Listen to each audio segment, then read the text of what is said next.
Muchas gracias a todos por venir, también gracias a la organización por invitarme. No sé si esto se ajusta mucho a las expectativas que tenéis acorde con la conferencia que estáis viviendo ahora, pero al menos espero que mi experiencia también como docente universitario pueda seros útil en términos de cómo este proyecto también muchas veces me ha dado retroalimentación para las clases, feedback para también marcar el debate público, y que hasta cierto punto el surgimiento de Politicón es algo totalmente inopinado, es algo inesperado. Es decir, nosotros básicamente éramos un grupo de amigos que nos dedicábamos a escribir sobre temas que nos gustaban y progresivamente las circunstancias fueron cambiando y nos hicieron que fuésemos algo más institucional, pero realmente quiero que tengáis esto presente, es decir, lo que subyace siempre en el núcleo es un grupo de gente desinteresada que se dedica a esto en su tiempo libre y que trata de hacer una contribución en términos de divulgación.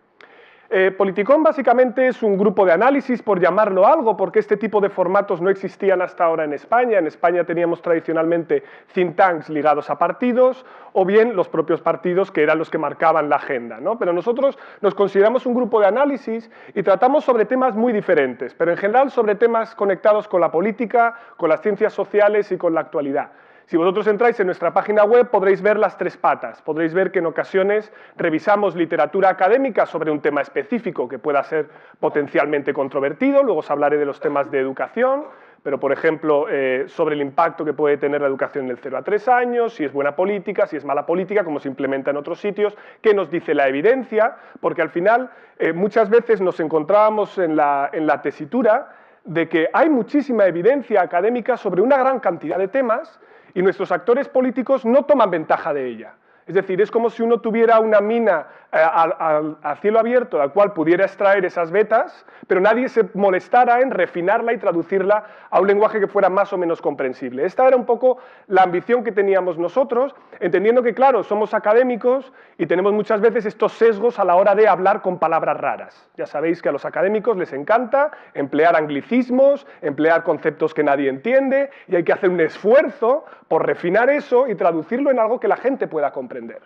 Y nosotros siempre hemos querido ser independientes y apartidistas, en el sentido de que nosotros no tenemos financiación de ningún partido, ni de ningún sindicato, ni de ningún grupo de interés. Nosotros nos financiamos exclusivamente para las poquitas actividades que desarrollamos, de la colaboración que tenemos con otros medios de comunicación o de las aportaciones voluntarias que hace la gente. Pero ojo, que sea independiente y apartidista no significa que nosotros no tengamos también nuestras propias ideas y que nosotros no tengamos temas que nos interesan más que otros. Esto es perfectamente normal.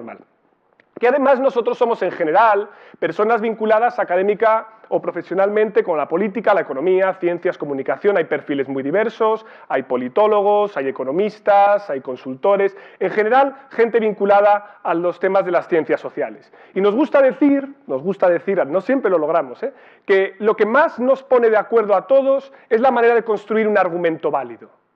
Es decir, nosotros, a diferencia de lo que veíamos, sobre todo esto ocurre mucho en Internet, me imagino que estaréis al corriente, ¿no? Pero existe una polarización creciente del espacio en Internet, las audiencias se fragmentan más, cada cual va más a su nicho. Nosotros lo que queríamos decir es, bueno, puede haber diferentes ideas, puede haber diferentes valores, cada cual puede defender los suyos y eso nos parece legítimo y lícito, pero queremos que esos argumentos se construyan de una manera razonable y razonada. Es decir, si tú crees que esta política es buena, preséntame evidencia para comprobarlo, preséntame un argumento por el cual yo pueda comprarte esa premisa y por lo tanto favorecer hasta cierto punto el que haya un diálogo también en el ámbito de Internet, pero después también en otras esferas. Y básicamente Politicón, la página web, que es básicamente desde donde desarrollamos nuestras actividades, nace como un agregador de blogs políticos. Nosotros nos leíamos mutuamente, cada cual teníamos nuestro propio blog con diferentes ideas, ¿no? Con diferentes vocaciones. Yo cuando arranco, por ejemplo, lo hago al principio de mi etapa doctoral y descubro que la herramienta de escribir en un blog es algo muy útil para ordenar tus propias ideas.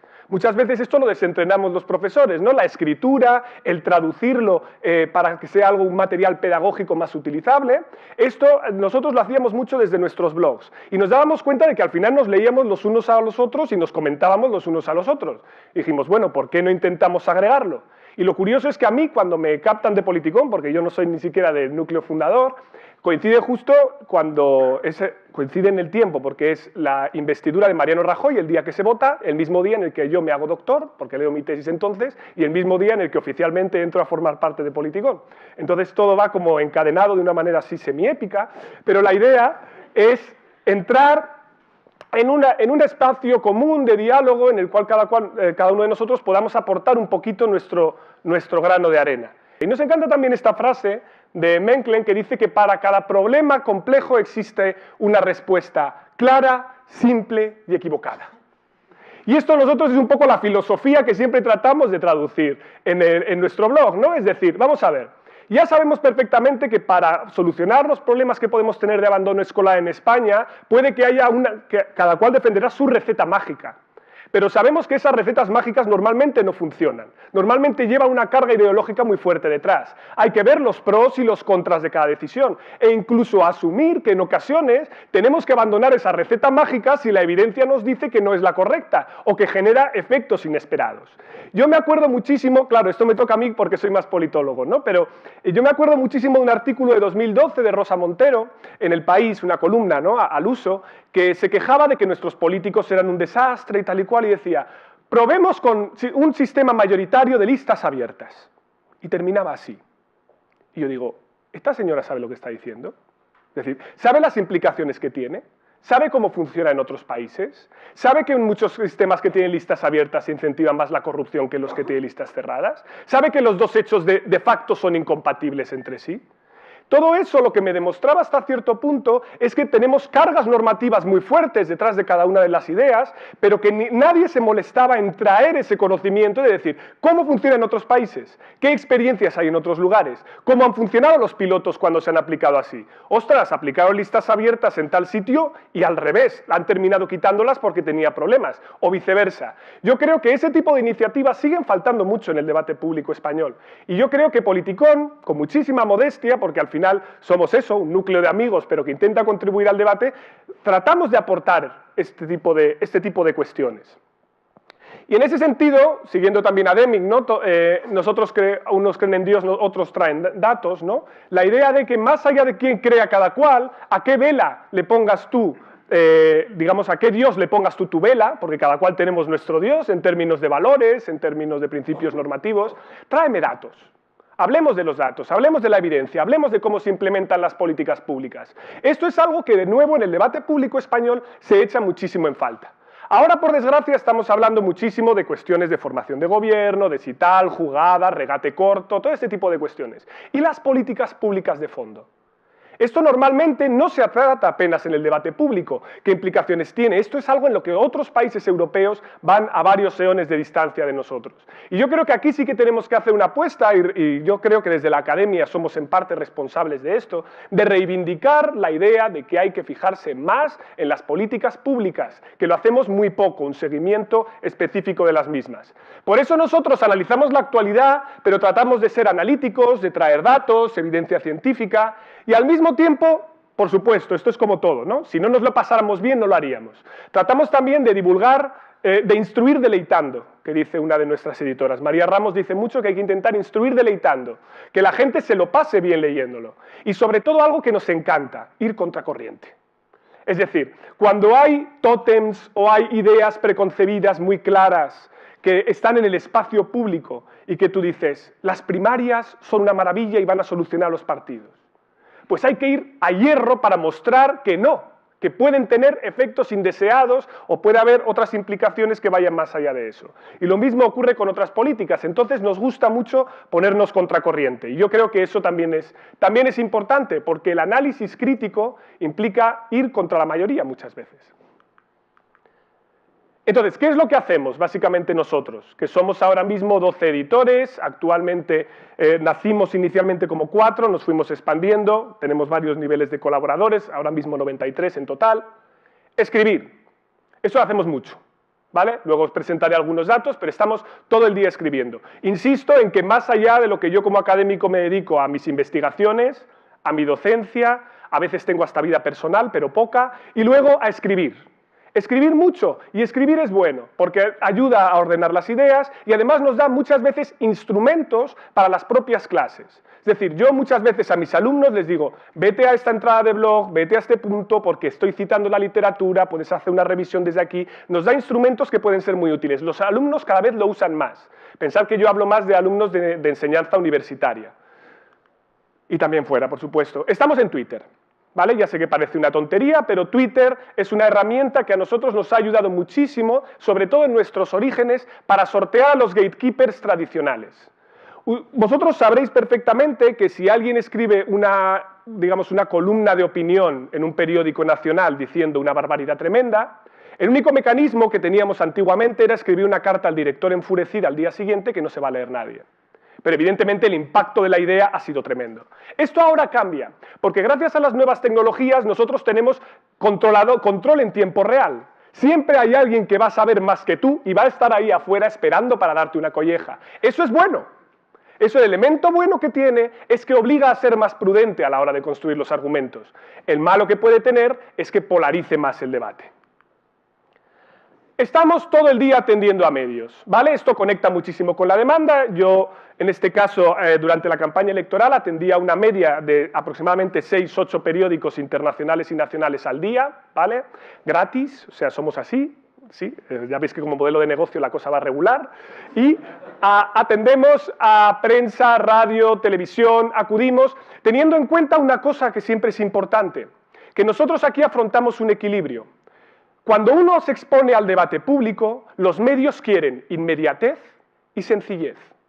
Y esto no siempre es posible como académico si quieres ser riguroso. Y esto muchas veces obliga a dar un paso atrás o a decir, lo siento, no lo sé. O esto que tú dices no está claro, ¿vale? Cada vez que oigáis eso en una tertulia probablemente hemos sido uno de nosotros, ¿vale? Porque es cierto, no podemos saber de todo, no podemos atender en tiempo real. Y entrar en, entre comillas, la rueda tertuliana tiene un coste muy grande. Tiene un coste muy grande porque al final estamos devaluando la aportación que hacemos como contribución en términos analítica al debate diario. Y eso es una tensión complicada. Hablaré un poco también de la organización de ciclos. Nosotros estamos organizando ciclos específicos, contactando con especialistas. Lo hemos hecho uno sobre género, infancia y desigualdad, que está a punto de culminar. Ahora os mostraré algunos de sus resultados. Y estamos ahora en un ciclo sobre educación, ¿vale? Ahora os explicaré cómo se construye esto. Y luego eventos offline. Tenemos la suerte de que hemos generado cierta conexión con algunas personas que estaban en Twitter y nos gusta hacer cervezas y politicón. Es decir, vamos a un bar, durante media hora damos una charla o da una charla a un experto y después permitimos que haya debate y preguntas. La idea de acercar también la divulgación de una manera offline y que la gente diga, ostras, qué entretenido nos lo hemos pasado y salga con ideas que a lo mejor no había pensado al principio. Por lo tanto, combinarlo en todos los frentes. Aquí os muestro todo lo que hemos escrito, hemos cumplido 5 años hace poco, como estábamos en la vorágine ni nos hemos enterado. El promedio básicamente de entradas es de 6 a la semana. ¿Vale? Por lo tanto, es una producción que para estar haciéndola en nuestro tiempo libre no está mal, pero al principio escribíamos mucho más. Una cosa buena por la cual hemos reducido, digámoslo así, la producción dentro de Politicón es porque ahora escribimos más fuera. Es decir, ahora como también escribimos en otros medios, pues la cosa se va compensando. Pero además ha habido un segundo elemento también, que es que cada vez escribimos menos de lo que no sabemos. Y eso al principio no pasaba tanto. Antes, a la primera noticia que había, ya salíamos en tromba a reaccionar. Ahora ya da igual. De hecho, ahora nos estamos volviendo más prudentes. Y fijaos que sobre los temas que escribimos ha habido también una tendencia interesante. Y ha tenido mucho que ver con la composición del propio Politicón. En economía, como economistas e historiadores progresivamente han ido abandonando el blog y han ido entrando más ciclos en términos de, por supuesto, comportamiento electoral, pero también partidos políticos, porque ha habido esa demanda, porque ahora hay que hablar de eso, ¿no? También este es mi favorito, digamos. Cada vez hablamos más de políticas públicas, porque cada vez estamos logrando atraer a más colaboradores expertos en diferentes materias. Nos ha venido muy bien las cosas como son, hemos tenido un montón de suerte, ¿vale? En términos de oferta, el hecho de que somos un perfil híbrido. Esto vosotros, me imagino que estaréis al corriente, pero esto en la academia se penaliza mucho. Es decir, en la academia, la idea de que tú trates de traducir tus artículos académicos a algo comprensible por el gran público es, usted está perdiendo el tiempo. ¿Qué hace? De hecho, es una señal negativa. Nosotros, sin embargo, como somos idiotas también, ya veis que no cobramos y además también nos gusta inmolarnos académicamente en nuestras trayectorias profesionales, hemos tomado la decisión de hacerlo pese a ello. Y en ese sentido, nosotros creemos que poquito a poco la figura del knowledge broker, que está mucho más desarrollada en otros países, estamos como abriendo camino. La idea de que se puede hacer también divulgación de las ciencias sociales, ¿por qué no? Y se puede intentar hacerlo de una manera rigurosa. Por supuesto, con errores y con aciertos. Esto, una cosa no quita la otra.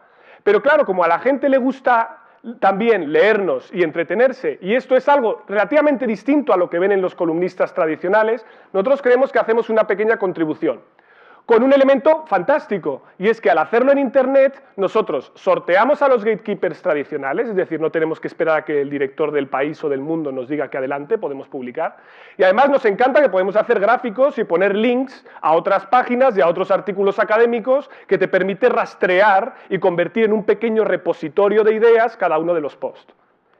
Y por supuesto, y lo más importante, es el contexto. Es decir, si no hubiera habido esta repolitización tan grande en España, si no hubiera habido esta emergencia de la demanda por nuevos partidos políticos, interés por la política, nosotros no estaríamos aquí. Es decir, Politicón, si hubiera surgido hace 10 años, pues no estaría dando esta charla, ¿vale? Entonces, han interactuado las dos cosas sin quitarle importancia a ninguna, al hecho de que, sin lugar a dudas, el contexto ha sido clave. En ese sentido, por supuesto, Twitter nos ha ayudado mucho y además ha permitido crear una comunidad de gente. Cada vez hay más académicos en Twitter, muy reputados, y esto te permite leerse mutuamente y también comentar diferentes cuestiones, pero lo viejo también ayuda. Es decir, nosotros en el momento en el que los medios de comunicación nos empiezan a prestar más atención no es cuando estamos en Twitter, porque muchos todavía consideran que Twitter, Internet y estas cosas son así como para los jóvenes, ¿no? El hecho del libro. Es decir, cuando nosotros sacamos en mayo de 2014, coincidiendo con las elecciones europeas más importantes que ha habido durante los últimos años, el libro La urna rota, hablando sobre diferentes problemas institucionales, cómo se podrían arreglar en España, etcétera, etcétera, los medios de repente se dan cuenta que estamos y de repente los medios nos empiezan a dejar más espacio. Entonces, quiero decir que es una interacción entre las dos cosas, oferta-demanda, lo nuevo, lo viejo, todo se combina aquí de una manera muy inopinada, muy inesperada, es decir, tampoco hay ningún tipo de planificación.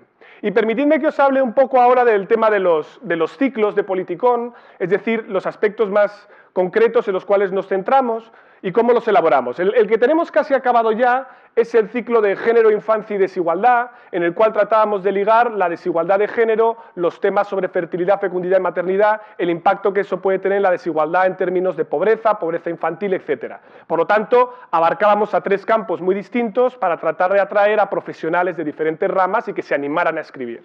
Y ahora estamos en el ciclo de educación, el cual está coordinando Lucas y Octavio, que no ha podido estar hoy aquí, que básicamente ellos se encargan también de captar este tipo de profesionales y que en algún momento también tendrá un output interesante que espero que también para vosotros pueda ser útil. ¿Cómo se elabora básicamente el ciclo? Bueno, nosotros primero hacemos a alguien que sea editor y que sea el responsable, ¿vale? Y normalmente contactamos con alguien que es externo y que nos intenta dar algunas claves sobre quiénes serían los profesionales más destacados en el campo, las personas de las cuales merece la pena tener su opinión. Así que rastreamos a todos los académicos que más o menos hayan escrito sobre este tipo de temas, preferiblemente en castellano, y no sabéis lo verdaderamente difícil que es conseguir que la gente escriba. Es muy difícil. E incluso para el ciclo de género, infancia y desigualdad, siempre ponemos el mismo ejemplo, ¿no? En términos de segregación de género sobre la propia escritura, mandamos 100 emails a colaboradores y 100 emails a colaboradoras. Y los 80 varones respondieron y de ellas solo 20 para escribir. O sea que incluso dentro del propio género es complicado muchas veces romper ese tipo de dinámicas para conseguir que haya más expertas en el espacio público, porque creemos que es importante, pero también incluso académicos que, como todavía está instalado el frame de que es una pérdida de tiempo y de que es una exposición innecesaria, es muy complicado atraerlos. Por supuesto, esto tiene, sin embargo, cuando lo logramos, una traducción fantástica, porque genera temas nuevos, genera que esos expertos aporten su voz y que también lo logramos presentar al público. El ciclo de educación en términos de las diferentes aportaciones que hay e incluso, por ejemplo, en el caso de género, infancia y desigualdad, logramos hacer una sesión específica presencial en la cual trajimos a los diferentes expertos a hablar y a gente de partidos políticos a ver si les entra algo en la cabeza, ¿no? Si conseguimos que alguno de ellos se vaya con una idea clara de ese ciclo, pues algo bueno habremos sacado, ¿no? Entonces nosotros básicamente y en conclusión lo que intentamos es contribuir al debate público y como digo lo hacemos sin ningún ánimo de lucro y sin sacar ningún tipo de interés específico en ello más allá de la gratificación personal que esto nos produce por supuesto. Y la idea es tratar de traer todas estas cuestiones que están en las ciencias sociales que han sido tratadas amplísimamente al debate y al menos que trate de permear a los medios de comunicación, permear a los decisores en términos de políticas públicas y sin lugar a dudas eso es un proyecto que se ha beneficiado muchísimo del contexto. Es decir, sin un contexto tan favorable como el actual para poder entrar en términos del debate, esto no se habría producido, pero también hemos intentado al menos ser rigurosos y traer también a muchos de estos expertos que prefieren quedar ahora mismo en la zona de penumbra. Y lo dicho, nosotros hacemos esto de manera altruista, de manera coral, no sacamos absolutamente nada de ello, no es que, perdón por insistir tanto en esto, pero es que nos lo preguntan mucho, ¿no? ¿Y esto quién lo paga? Nadie. Entonces, lo único que queremos es tratar de contribuir a la mejora del debate público también en esto y esperamos que algún día los productos que salgan del ciclo de educación pues también puedan ser valiosos para vosotros. Así que lo dejo aquí y muchas gracias.